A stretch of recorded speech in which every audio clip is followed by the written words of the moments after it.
Starts right now. Good morning. It's Thursday. It is January 12th. Hope you're having a good week. So I stepped outside briefly, to get my tea, not coffee, trying to cut back. But anyway, earlier this morning it was so cold and it just felt a little colder.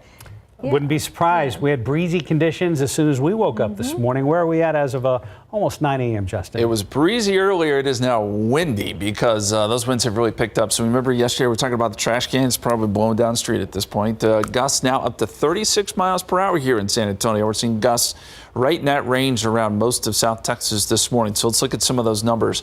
29, the gust in New Braunfels, 22 in Kerrville, 32 in Hondo.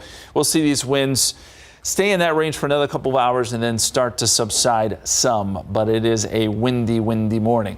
Around Bexar County, 35 the gust at Port SA, gusting to 26 at Stinson.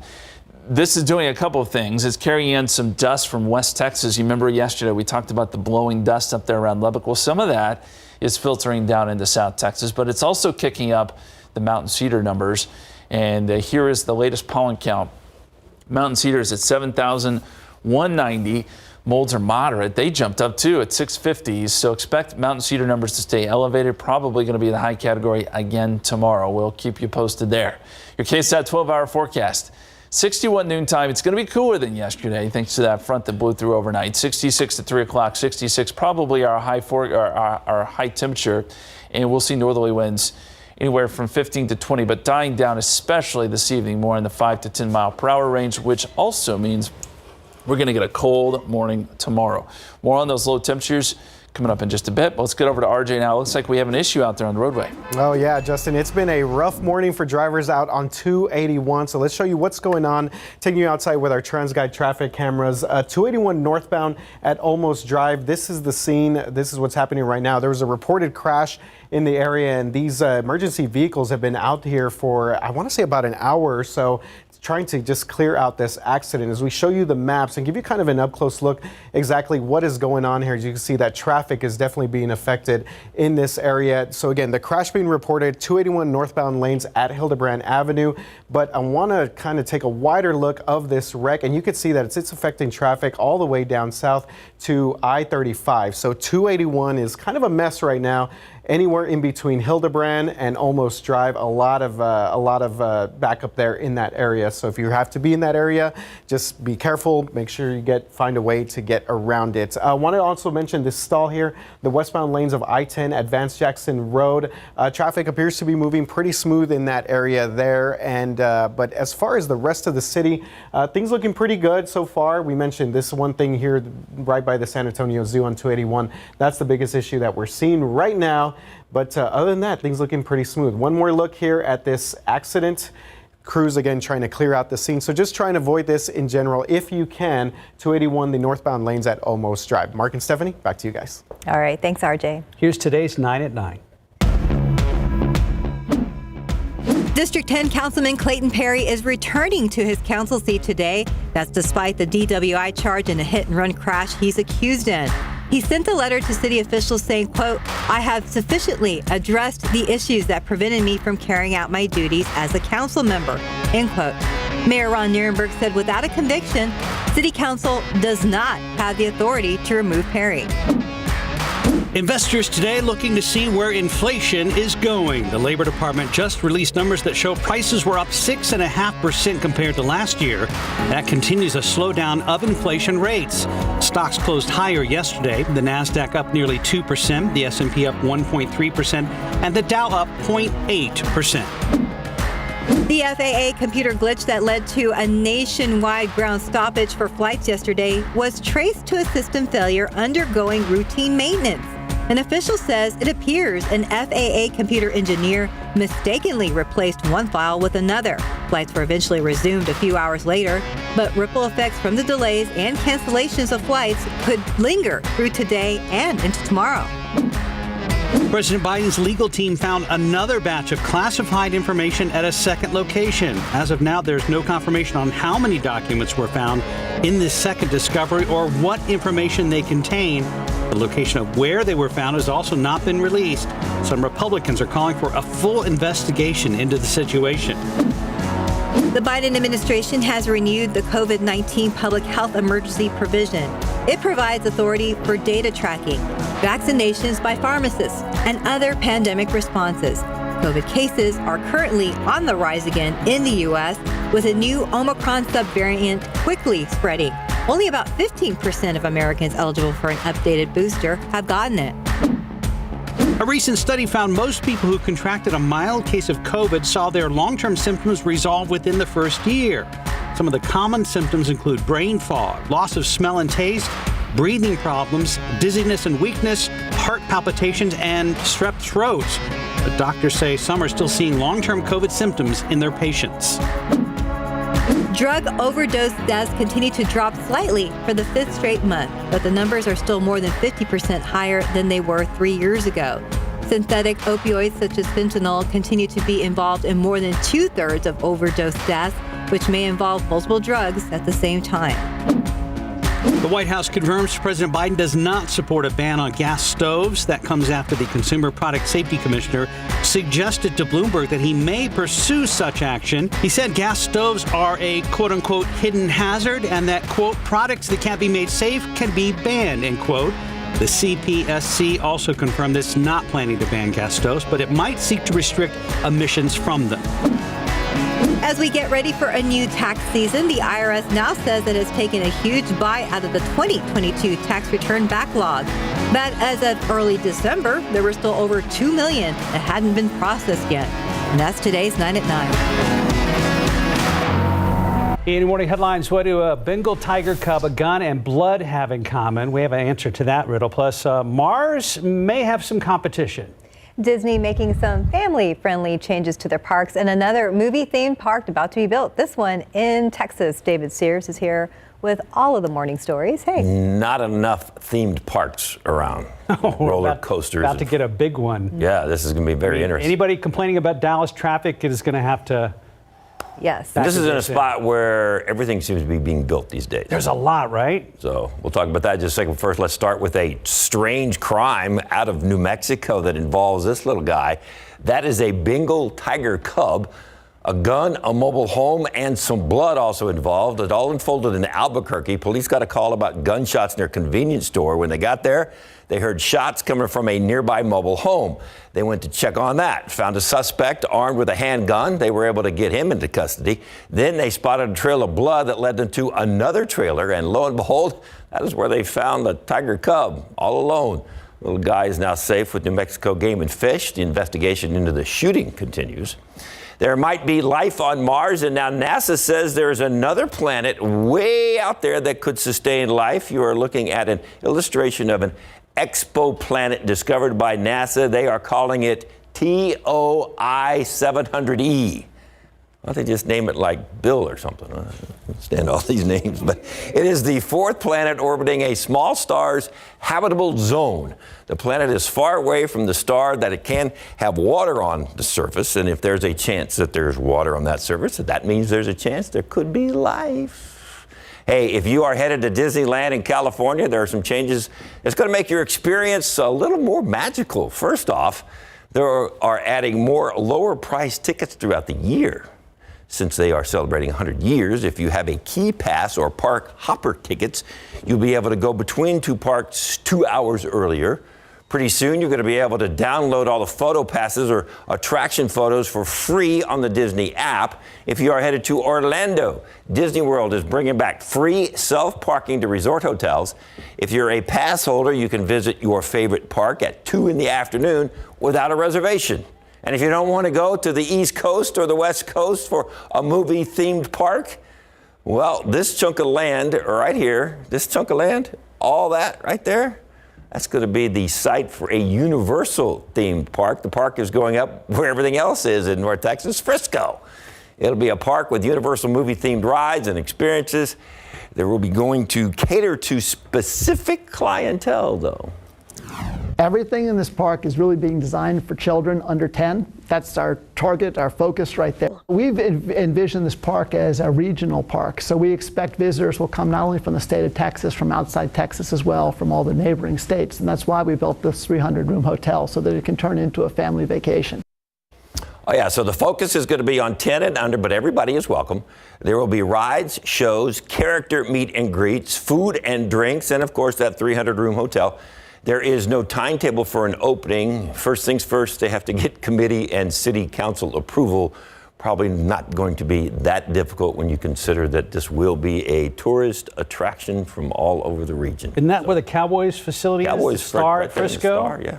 Okay, so it's about to get busy out there. And there's a minor league baseball team. Yeah. And there's a whole lot of houses and a whole lot of other businesses. Very busy. The toll road goes all the way out to Frisco now. That's true. That's true. That toll road is going to end up in Oklahoma before it's all over. That's true. Hey, back to that exoplanet. We have a name suggestion today. Okay. Yes. We'll call it D-Sears63 in honor of your birthday. Wow. Happy birthday, David Happy Sears. birthday. Oh, look at there. Hook 'em, Dave. Hook 'em. Happy birthday. You're obviously a part of our morning show family. Yes. We appreciate you. We care about you. And happy birthday. Thank you very much. Happy birthday. But don't say course. hook 'em. You have to say what? Guns up? Guns up. Guns up. Yeah, not hook 'em. Yeah. Wreck 'em, Dave. Or you just say he's got his own star now. He does have his own like star. that. D-Sears63. Yeah, I like Yeah, that. I like that That's too. good. All right, buddy. Happy Perfect. birthday. The big bright one out there. That's right. I've got jokes all day about this, but I'm going to keep going. I know 9:00 Justin's got old man jokes for me. Oh, yeah, well, we're trying to refrain today. That was my birthday Again, happy birthday Yeah, and happy Merry birthday. Christmas put together. 9:09, 56 degrees, still ahead on GMSA at 9. A new medication for Alzheimer's is showing that it can slow down the disease, but there's still many questions surrounding it. Coming up, what this means for current and new patients with Alzheimer's. A new workshop is connecting car culture to diabetes education. Details on how diabetes is impacting our community and how this workshop can change lives. Welcome back. San Antonio's Metro Health Department is hosting a workshop to teach men how to manage their diabetes by linking it to car maintenance and automotive care. Tiffany Huertas takes us to the South Side with a look at the 4-week workshop called the Diabetes Garage and how it can change someone's life. Good morning. Good morning. A really cool workshop here in District 4 happening this morning. Topics include healthy eating, checking your blood sugars, and increasing your physical activity. Now, we have Julius Hunter here with the city and Dr. Jeannie Concha, assistant professor at UTEP. Good morning. Talk to us first about this unique workshop. Yes, thank you for having us. Essentially, this workshop, the Diabetes Garage, is for men with diabetes. And the reason that we have a program for men is essentially that they are less likely to participate in diabetes education. And the idea behind using automotive comparisons to explain diabetes comes from my own family. Men really like working on cars, and I use comparisons to engage them. And the men have really been attracted to that by using car automotive maintenance comparisons. And Julius, you have a toolbox here this morning. Tell us about this. Yes, so this is one of the incentive items that the men will get after completing the workshop. They'll get a $20 HEB gift card and some of these fun items to take care of their car. Also, they'll receive a glucometer, all to make sure that they're maintaining themselves with their diabetes, and seeking that help, and also able to take care of their cars as well. What type of impact do you think this is going to have here in San Antonio? Right. So diabetes is the 7th leading cause of death here in San Antonio, and men have more severe complications. So we're excited about this initiative to bring awareness to that. Thankful for the D4 office for hosting this first workshop, and looking forward to hosting many more workshops here in Bexar County as the year goes on. And Dr. Concha, this is the handbook that you're going to be discussing today. Yes, so the handbook is very much like your operator's handbook in your car. So it's very much like a reference book. So as in your car, you have it in your glove compartment. This is to sort of simulate that, so you can use it as a reference book to look back on anything that you need if you need to refer to your diabetes. Awesome. Well, the session's taking place today at 10 a.m. here at District 4 Council office, and then there's another session on February 22nd at the Claude Black Community Center, and that's taking place at 6:30 p.m. We're going to have all the details and more coming up on the noon show. We'll send it back to you. Thanks, Tiffany. Back outside with live cam. Gusty winds here in South Texas. Does this stay the same way all day long, Justin? I think the winds will calm down a little bit this evening, so we'll lose some of these gusty winds, but they are very strong right now, gusting to 35 miles per hour there at the airport. And real quick, before we jump into the forecast, 37 years ago today, you guys remember what happened? I was going to say, David Sears. I was going to say, you can't be David Sears. Only 30s. He looks great for 37. Yeah, he does. He does. That wasn't it. No. No. Snowfall. The great 1985 snowfall. Oh, that's what it was? Yes. Yeah, 13.5. my mom and dad still had a home here that they were in, but we were lived out east. But I remember seeing the pictures after the fact. 85? 85, 13.5 inches of snow. We've got an article coming up on KSAT.com if you want to check it out. We always like to reminisce on the anniversary every year because, you know, the older we get, the more it kind of gets forgotten. I mean, a lot of people remember it, but the younger kids, we got to remind them, you know, of that big snowfall event. Well, I was alive and I forgot. So thank you. Come on, Steph. Okay, let's jump into the forecast now. We're going to take a look at the wind gusts, gusting to 36 at the airport right now, gusting to 26 at Stinson, 33 Bernie Stage, gusting to 32 in Hondo. It's a blustery morning. These winds have been strong, but really kind of reaching their peak right now. So if you're out and about, know that it is going to be very windy. When will these winds die down? By noontime, we'll start to see the gusts subside a little bit. It's still going to be breezy, though, breezy to windy through the afternoon. It's probably not until this evening that these winds really subside, and you'll notice a difference. Mountain Cedar, where does it stand today? 7,190. So this chart, what it shows you, these lines represent the actual readings. So if they're over 10,000, they're kind of more or less off the chart. But we've seen several high counts. We kind of had a little bit of a lull, but now we're building again with these gusty winds. I suspect that tomorrow these numbers are going to be high too. We're kind of working into our peak of Mountain Cedar season, so not a surprise here. This is a good setup today. Those gusty winds ushering in the higher cedar counts. And not only that, all that dust in West Texas yesterday, there's a lot of dust kicked up by these strong winds. Some of that's starting to filter into South Texas too. It's not in high concentration, won't be a big deal, but that's what these winds can do for us. 55 degrees right now. Dew point is at 30. Northerly winds at 22 sustained. Temperature-wise, in the 40s, Fredericksburg, Kerrville, 47 Junction, 46 in Rock Springs, 50s, mid-50s here in San Antonio. And then as you go south, you'll find some 60s. Around Bexar County right now, mainly mid-50s. It's a cool morning for sure. And the dew points have fallen off significantly. If you remember yesterday, it was almost humid. Now we've got dew points in the 20s and 30s. And this dew point map shows us very clearly where that front is, right there. Brownsville still seeing a dew point of 70. Corpus Christi has a dew point of 38. That'll change. That dry air will push all the way through the valley a little bit later this morning. I mentioned some of that light dust that's filtering in. We've got some high clouds there. And then you got showers and storms out ahead of this storm system. Even a little band of snow there in Missouri. This will quickly push east. There are severe weather threats. There's a tornado watch box already in place. But as we head into the afternoon, places like Atlanta, Montgomery, Alabama, under the gun for potentially for some severe weather, something we'll watch, but that will all be well east of us. Our KSAT 12-hour forecast. 59 at 11 o'clock, 61 noontime. We're up around 66 for a high today, so quite a bit cooler than yesterday. And as I mentioned, those winds will start to subside as we go into tonight. Temperatures fall off quickly. 54 degrees at 8 o'clock, 50 by 9 p.m. And by tomorrow morning, we're talking temperatures in the 30s.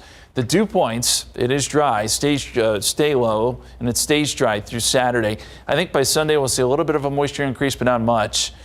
We have another weak front that tries to move in on Monday, doesn't do a whole lot for us. And then by Tuesday, maybe a little bit more moisture. And there is a chance down the line of maybe a shower on Wednesday. So here's how the 7-day forecast looks. We'll go 65 tomorrow, 65 Saturday. Notice the morning lows, 38 Friday morning, 37 Saturday morning, and then some mid-70s Sunday and Monday. As of right now, MLK Day looking good for the March, 78 degrees and partly cloudy. Not too bad. Not bad at all. I know there was a couple of marches where it was super cold and rainy. Mm-hmm. Yeah, it's this time of year where you can get just about anything. We always say that about the rodeo too, but so far, so good. People show up no matter what. That's right. That's true. Thank you, Justin. 9:20, 56 degrees. And coming up next, a new medication for Alzheimer's disease should soon be on the shelves, but there are a lot of questions surrounding it. What one local family has to say about it. And welcome back. It's 9:23. A new Alzheimer's drug is hitting the market. It has FDA approval, and it is the first with clear-cut evidence that it can slow the disease. But on top of the medical questions, there are practical questions as well. Max Massey talked with the Alzheimer's Association and a local family about what that drug could mean for local patients and future treatments. We have 3 kids and 9 grandkids. Jane and Larry have been together for more than 50 years. They've worked together, moved around the world together, and after a doctor's visit, they're now battling Alzheimer's together. It was pretty monumental. I remember coming out in the hallway after we left the doctor and saying, okay, we're the same people today that we were yesterday, but now we've got a new thing that we have to figure out here. According to the Alzheimer's Association, Larry is one of the more than 6 million Americans living with the disease. And these two are now one of the many families excited about recent news about a new drug. Lecanemab. It's going to be marketed as Leqembi. Ginny Funk is the director of programs for the local Alzheimer's Association. She tells me they welcome this new FDA approval. It slowed the progression of the disease so that individuals who were in the earlier stages were able to live independently longer, make more decisions, recognize family members, have more time. And you get this burst of excitement and enthusiasm that maybe this is going to be one of the magic bullets. But yet you also know in the back of your mind that it's going to be a process.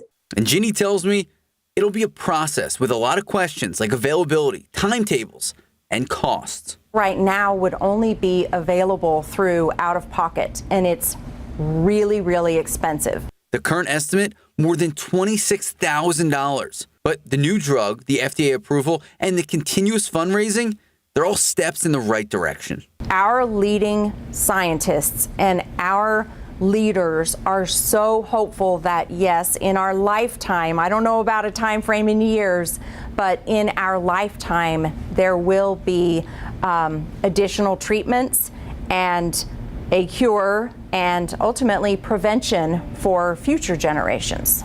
As for Larry and Jane, they continue to live their lives and urge anyone who may have any questions to go see a doctor. Hearing that diagnosis is pretty overwhelming. But it's doable with support, and we've got support. We're not alone. Max Massey, KSAT 12 News.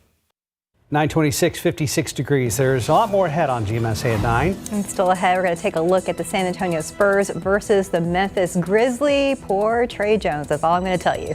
And one gym in Seguin has a mission to be more inclusive, how they're achieving that, and where the idea came from. And as we head to break, let's look at the roads with TransGuide, looking over at Highway 281 at almost where things are moving right now. Earlier there were problems, but it looks to be okay so far. Exactly 9:30. Welcome back. It's a gym like any other, but its mission goes beyond getting in shape. A small fitness center over in Seguin is aiming to provide a supportive and inclusive environment for people with amputations. It is an idea that spawned from the owner's personal journey. Our Jonathan Cotto has a story. You were given a gift, and you could say an amputation is a gift, or you might not, but to me, for me personally, I think it was a gift. 24-year-old Jaden Dennis lost his hand in a work accident in 2015. What happened was I was picking up a pipe into this machine, and it caught the edge of my glove. Dennis's dream was to serve in the military, but the mishap changed the course of his future. After spending weeks in the hospital, Dennis discovered a new passion in fitness thanks to his involvement in ROTC. So I led all of the physical training, all of the workout regimens, took us to competitions and stuff like that. He says he did go through an emotional roller coaster, but didn't let his amputation limit his dreams. I started competing in powerlifting, won my first competition, told myself this is what I want to do, I love this is like me. And his ambitions didn't end there. And then when I won the first competition, I decided I want to open a gym. Dennis, now a certified personal trainer, opening Flex Abled. Whether it's for able-bodied people or disabled people, I just want to help push people to be the best they wanted to be. Flex Abled will offer a variety of workouts curated by Jaden. He says this gym was created in an effort of creating a space that's welcoming and empowering for amputees where they can thrive and accomplish their goals. For more information, you can visit our website, KSAT.com. Reporting Jonathan Cotto, KSAT 12 News. Let's look out there with live cam. Yeah, that wind makes things a little chilly out there. I told Justin going out to my car for the tea, I was like, wow, I need a jacket just for the walk in the parking lot. It is cooler. There's not a wind chill per se because we're not below 50 degrees, but it does feel just kind of blustery out there with these gusty winds, and it is going to be cooler today for sure than what we were dealing with yesterday. So let's go outside for you. We've got some sort of hazy conditions right now. Temperatures are sitting in the mid-50s as we look outside. A pretty nice morning, other than we've got that gusty north wind at 22 miles per hour. We've also got some high clouds working their way through, so it won't be completely sunny today, but we'll see a lot of sun in the afternoon. The 24-hour dew point change, pretty significant too. We saw those dew points really fall off of that front overnight. In fact, Beeville is down, well, it's showing 44 in a difference between yesterday's dew point and today's, but around 25 here in San Antonio. And the gusts of wind are really the biggest story, gusting to 36 here in San Antonio, gusting to 24 in Gonzales, gusting to near 30 in New Braunfels. These winds will be gusty for several more hours before dying down a little bit this evening. 61 noontime. We only make it up to around 66 this afternoon. Sunny skies. And tonight winds will go more in that 5 to 15 mile per hour range, which will set the stage for a very chilly start to your Friday and Saturday morning. Talk more about how low those temperatures go and the drought monitor too. That's coming up here in just a few minutes, guys. Let's look out there with TransGuide. Thank you, Justin. Looking at Highway 281 at Almost. Again, we had some problems there earlier, but things are looking good for now.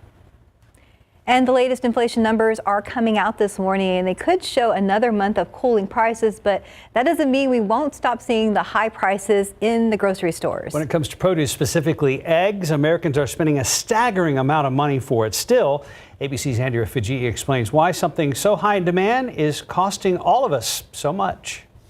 This morning, with grocery prices, especially eggs, putting a bigger dent in Americans' wallets, analysts have high hopes for the new government report on inflation due out today. It's expected to show consumer prices last month rose 6.5% compared to a year ago. That's encouraging when compared to the 7.1% increase in November, but not nearly enough relief for most shoppers. It's just too much. It's too much. I don't want to buy any. I can't afford it. Overall, food prices rose about 12% in the last year, but eggs have been a whole different story, with prices more than doubling, even tripling in some areas. Shoppers at one store in New York reporting a carton of eggs now costs more than $11. Restaurants say they can't keep up. We used to get a case for about $27, and now we're getting them for about $150. It's not just inflation. The worst bird flu outbreak in years has taken a toll on the industry, coupled with high demand during the recent holiday baking season, leading to shortages in some areas.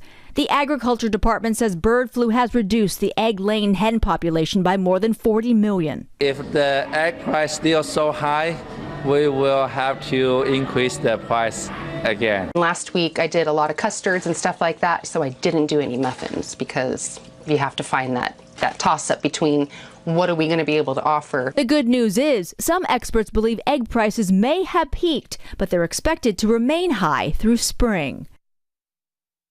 As for the inflation report due out today, if the news isn't good, expect the Federal Reserve to raise interest rates yet again. Andrea Fujii, ABC News, New York.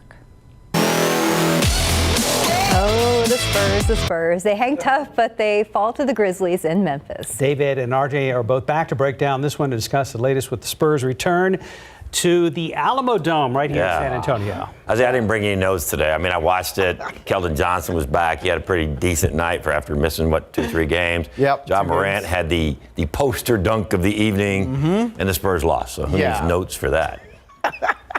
Pretty good breakdown there, David. Yeah, look, the Spurs, one thing about them is that they've shown some resiliency here. They were down early again in this one, but has been the case throughout the season. They managed to make this thing close, especially down the stretch, but just could not get over the hump there down late in the fourth quarter. And the thing is, the Grizzlies are one of the best teams in the West, one of the best teams in the entire NBA, and the Spurs hung with them 2 nights in a row. Yeah. I mean, after they probably took a trip to Graceland. I don't know where they went yesterday or the day in between, but hopefully they enjoyed their stay in Memphis, or as we like to say, Memphis. Yeah.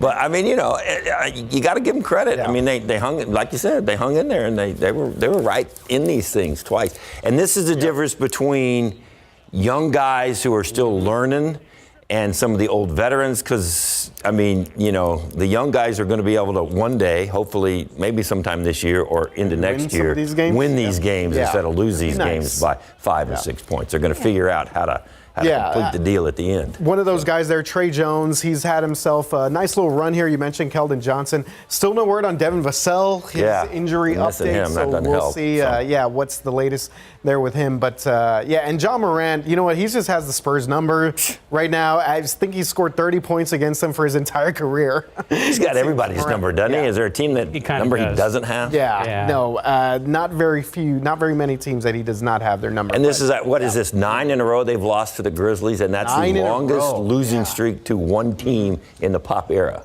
He's never lost this many to one team. And Trey Jones' brother, he has to answer to him now. Yeah. Tyce Jones, the battle of the brothers there, the Jones brothers. That's been pretty cool to kind of see their story. Starting off in Duke there and now playing in the NBA. So good stuff from them. All right, so let's get home for the one that we've been talking about for weeks now. You've already got, you know where you're sitting? Yes. She was raising the roof. And you found out yesterday that about 60,000 some odd of your closest friends are going to be right there with you. 65 plus. Funny you should mention that because, we did some poor planning because we got these tickets in September. It was like a pre-sale. Right. It was a gift for, my mom's birthday. Happy birthday again, Mom. It was November 13th. Right. Happy birthday to David, by the way. But so we didn't, we've been to a million Spurs, well, not a million, but we've been to a lot of Spurs games. Right. We've been to a lot of events at the Alamo Dome, but we didn't put 2 and 2 together until regarding parking. Parking, and not just parking, but traffic. Yeah. So that's we had a tentative plan that kind of crashed yesterday, and I'm sure a lot of people are, thinking the same thing today. Well, they're trying to help you out because the Spurs are going to actually open up the dome at 4:30. The game doesn't start till 6:30. Usually they don't open 2 hours before a game, but with 60,000 plus, I guess they can still get to like 65,000. Yes. Eventually. Right, and there could be standing room too that could get them a little bit over. So they're going to open the doors at 4:30. Usually, what is it, an hour before tip off or something about like that? an hour, About an hour. Yeah, you would know. You go through that door. Yeah. So, but so they're going to do that, and then it's just going to be like, it could be like a traffic nightmare. I think so. I would park and ride, baby. Yeah, just make sure to make plans there via park and ride. That's always an option there. And look, congrats to the city right here for coming out and showing out. This is going to be a fun event, but definitely going to be a lot of people there as they officially now have broken the NBA record for attendance for a regular season game. Pretty cool stuff there. That on their number of ticket sales to date. Yes. Right? So it will be a regular season all-time attendance record for the NBA for a regular season. Tickets and sold. just walking in there, knowing that this is an NBA game, knowing it's the Spurs, been in there since for other events, but just to start thinking back on the Spurs. Yeah, you covered obviously a lot of their games there. The big one is the Memorial Day Miracle, but I'm going back to when John Lucas just reached out and grabbed Dennis Rodman, and Dennis Rodman swung at him, thought it was something. These memories just start popping in your head of the Alamo Dome. And it's just like, and the cannon going off on opening night. The water cannon going off. Because there were fireworks that went off in there, right? I mean, and actually, like John Lucas was the head coach. This was before Pop was the head coach. John Lucas was the head coach, and Dennis Rodman was in there, and Vinny Del Negro, and that's when Tim Duncan first got there. David Robinson was there. They won their first championship, and that can go on and on and on. Some good memories. You can definitely. Oh man, it's. So hopefully Spurs can come out and win. It's David's birthday, so hopefully give you a little bit of a present tomorrow. And Steve Kerr actually was on the team that won the '99 championship. He was talking the other day about the Memorial Day Miracle, so he's going to be back in there with the Golden State Warriors. Golden State. Yeah, should be a great night. All right, Spurs. So let's win for nostalgia's sake. Oh man, that'd be great, wouldn't it? All right, RJ, David, thank you guys. 9:41, 56 degrees. You're watching GMSA at 9, and the National Collegiate Athletic Association is hosting its convention right here in San Antonio through Saturday. What this means for college athletics and what opportunities it may present.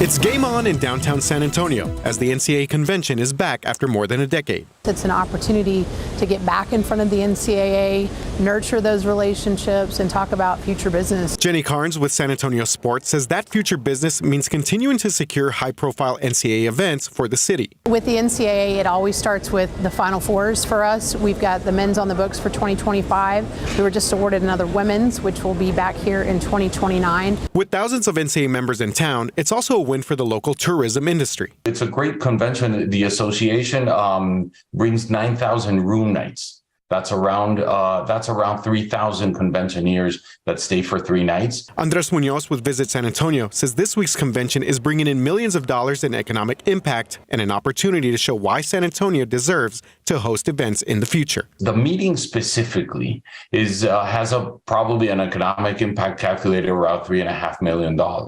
It's about understanding from them what we need to continue to do to make sure that the Final Fours return past what we already have on the calendar. And then looking at some of the other championships. San Antonio sports would like to bring volleyball back and potentially even the Frozen Four, hockey's version of the Final Four, but it all starts at conventions like this. We're open for business anytime they want to come. This is the first full in-person NCAA convention since 2020 and the first one being held here in San Antonio since 2011. It will run through this Saturday here at the Gonzalez Convention Center. RJ Marquez, KSAT 12 News. Let's look out there with live cam. Expect the wind if you haven't stepped outside yet, but yeah, it's going to be pretty windy and then, Justin, I believe cold by tomorrow morning. It will be. We've got 30s in the forecast, which is, it's January. Right. 30s would be normal, but now it feels kind of abnormal because we all kind of make that face, that kind of shrug, nothing like December. This is not going to be a freeze, but we will get into the mid-30s, I think, in several spots here around town. So just a heads up there. I want to show you the drought monitor. It's Thursday. We got to pass it along, but it's just so sad. I mean, you look at the state, and it's like there's like a bullseye right over San Antonio. Hardly seems fair. But that is where we stand right now. A lot of people have been asking, well, why is this? Why is it that, everyone else is doing pretty much okay, but we have the issue here? It's just pure luck. It's just the way things have played out this year. There's been rain all around us, but it just, right in this area, this is where the rain has been limited, and it's resulting in a drought. It will change. It will get better, but for right now, it's not great. Helotes, Bernie, Canyon Lake, Blanco, Comfort, Castroville, all areas, parts of San Antonio that are seeing this exceptional drought. Medina Lake is in very bad shape, 6.2% full, down 80 feet, down 33 feet from last year. I guess if there's a bit of good news here, this has not changed from last week, so kind of holding steady for right now, I guess. We mentioned the winds. Gusty winds here in San Antonio, gusting to 36 miles per hour, I should say, at the airport. Gusting to 29 in New Braunfels, gusting to 32 in Hondo. Wind gust forecast today. These winds will be fairly strong through the first half of the day. As we get into the afternoon, still breezy, but it does fall off this evening. Winds will be lighter, especially once the sun goes down. You'll see winds more in the 5 to 15 mile per hour range versus this 15 to 20 mile per hour range that we're dealing with right now with gusts higher than that. Outside, few high clouds coming through, 55 at the airport, 58 Stinson, 57 at Kelly, 55 Randolph. So definitely light jacket weather. And you've got 40s in places like Rock Springs Junction, Fredericksburg, and Kerrville. So it'll be a slow warm up here. There are 60s down to the south. And again, here in San Antonio, we're in the mid 50s. Most of the reporting stations right there, 58 Stinson, 57 Port SA, 53 right now in Helotes. What can we expect today? So mid 60s. Low 60s by noontime and then mid 60s this afternoon. Probably stays in the 50s in places like Fair Oaks Ranch, Bernie, Kerrville, and then you may find some slightly warmer readings, Carrizo Springs, Pearsall, with some upper 60s there. Tonight, clear skies, lighter winds sets the stage for those cold temperatures. We're thinking 38 here in San Antonio, but outlying areas, mid 30s. This shows some areas getting close to freezing. Can't rule it out. Bandera, Kerrville, maybe Castroville, those areas. If we do see a freeze, it would be a light freeze and it wouldn't last very long. But if you do have sensitive plants outside, something to keep in mind. The dew point trend over the next 6 days, very dry through Saturday. We get a little bit of moisture return on Sunday, but not much.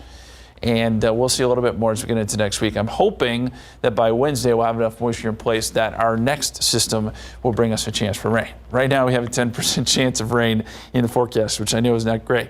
But as we get a little bit closer, maybe we'll be able to raise that number some. As we look at the radar and satellite here, there is some light dust that has funneled in from West Texas. It's in low concentration, shouldn't be a big deal, but there may be a little bit of a haze out there.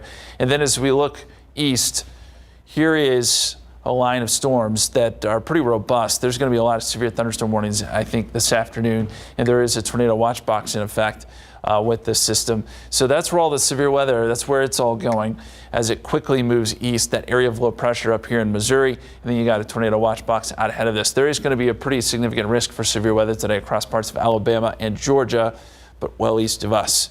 It is likely going to be busy there around the southeast. 65 tomorrow, 65 Saturday, 74 Sunday, partly cloudy. Monday looks good for the March, 78 degrees, 79 Tuesday.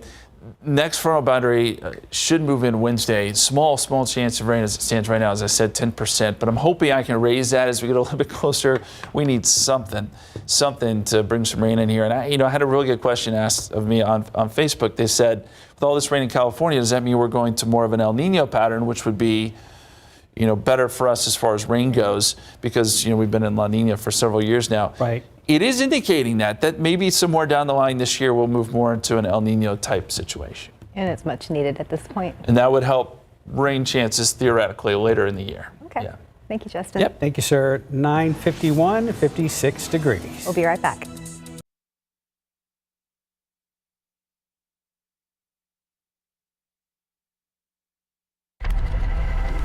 Now to a story trending on KSAT.com. Texas State Park celebrating 100 years this year, and to kick off the celebration, parks are holding a variety of events. The first one starts January 28th, Kids Fish 2023 at Lake Corpus Christi State Park. To see a full list of the events, just head over to our website at KSAT.com. Let's check TransGuide as we approach the top of the hour, and thanks for trusting us with all your traffic, weather, and news coverage. There's I-10 at Woodlawn. Things are looking great, upper and lower level. Beautiful day here in South Texas. There's I-37 at IH-10. But when it's gusty wind-wise like this, we often tell people like truckers, they're experts, they're professionals, but still it can be a little tricky on the roads, can't it? Especially if you get that crosswind, it can be difficult for you. So just keep in mind we'll have those gusty winds continuing into the afternoon. All right, let's look at the 7-day real quick. 65 Friday, 65 Saturday, 74 on Sunday. We'll get some warmer temperatures next week. Maybe a small chance of rain showing up on Wednesday. Also want to let you know, each year NASA and NOAA, or the National Oceanic and Atmospheric Administration, release an update to the hottest years on record. And tomorrow, I'll be speaking with an expert from one of those administrations to talk about their work and where 2022 lands in the record. So tune in tomorrow on GMSA at 9 for that. Always exciting stuff. Yeah, very exciting. You will do that on a Friday, right before the big 50th. Right, Spurs. Yes. The Spurs 50th. That's the big day tomorrow. The big day tomorrow. We all have great memories of the Spurs, especially playing in the Alamo Dome or even back to Hemisphere. But what are you looking forward to most tomorrow, going to the Spurs 50th anniversary at the Dome? Don't say tag team. No, well, I mean, they are great. That is a plus. I mean, I think I'm excited about so many people being there, and everybody's going to be pumped up and just cheering for the Spurs. It's going to be loud. Yes, very loud. Oh, that's awesome. Have a great day, guys.